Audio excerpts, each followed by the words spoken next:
Hi, I'm Jeremy Pollack, CEO of Pollack Peacebuilding Systems. So you have to work closely about the messaging and communication and that sort of thing, right? Right, correct. Providing workplace peacebuilding services for organizations in more than 80 industries. I have a feeling there's a couple things going on here. So number one, there's a relational issue. Our clients come to us either looking for an intervention in a conflict they're currently experiencing. I can't seem to work with this guy, or he can't seem to work with me. I'm not sure where the disconnect is. Or for a proactive way to mitigate the risks of conflict through training or coaching for their team members.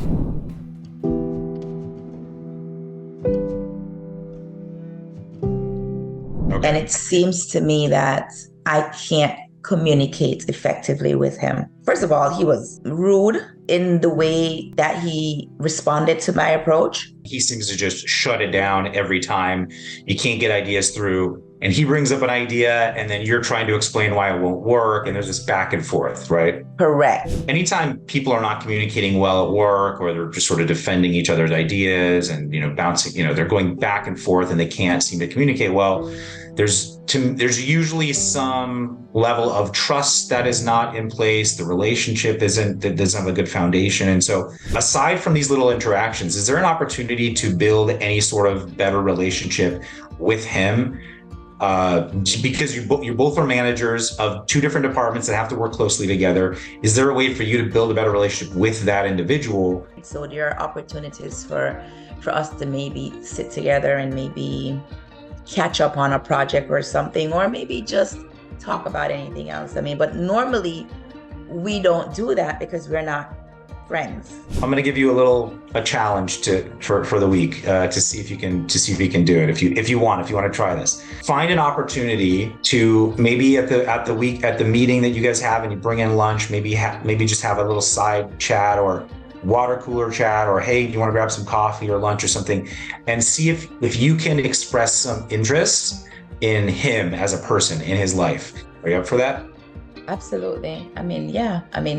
I have to work with the guy and I don't want conflict with him because it just holds back productivity. Hey, Sandra, good to see you again. Hey, Jeremy, how are you? I'm doing well. How was your week? How did everything go? Did you get a chance to try some of the stuff we talked about? Yes, I did. I definitely implemented everything. I showed up on Monday after the project ended, and I brought donuts. And he was like, "Oh, that was really nice." And I looked up and I said, "Hey, how you doing?" I went over and we started talking. When you're so steeped in work and you're trying to get your job done, it's sometimes hard to remember that you're also being perceived in certain ways by other people, and it's hard to figure out what those perceptions are. So he actually acknowledged that he felt listened to, he felt heard, and that actually opened him up to having maybe a better relationship with you. Because he said that I come and I just give them these things and I'm like, these are the things that you guys need to do. And so I told, I apologize. So he made me realize that I probably need to communicate better with some of these other managers as well. Self-awareness starts increasing, your self-insight starts increasing. That's great. I love it.